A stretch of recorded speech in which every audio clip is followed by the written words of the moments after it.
Iran যুদ্ধকে চোরাবালি আখ্যা দিয়ে ট্রাম্প প্রশাসনের তীব্র সমালোচনা করেছেন আমেরিকার কংগ্রেসের ডেমোক্র্যাট আইন প্রণেতারা।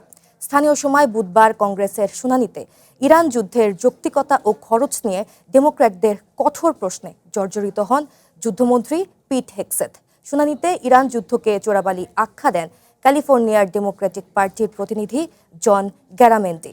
তিনি অভিযোগ করেন যুদ্ধের কারণ নিয়ে জনগণকে বিভ্রান্ত করছে ট্রাম্প প্রশাসন। তবে যুদ্ধমন্ত্রী পিট হেগসেথ দাবি করেন জাতীয় নিরাপত্তার জন্য জরুরি ছিল এই অভিযান।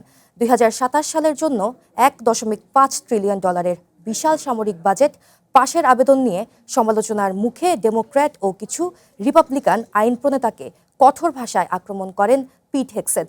তাদের বেপরোয়া ও পরাজয়বাদী আখ্যা দেন তিনি। ইরানকে পরমাণু শক্তিধর হওয়া থেকে বাধা দেয়াই এই যুদ্ধের মূল লক্ষ্য বলে জানান হেগসেথ। শুনানিতে ইরানের মিনার শহরের স্কুলে আমেরিকা ইসরায়েলের হামলায় শিশু নিহতের ঘটনাতেও তীব্র সমালোচনার মুখে পড়েন হেগসেথ।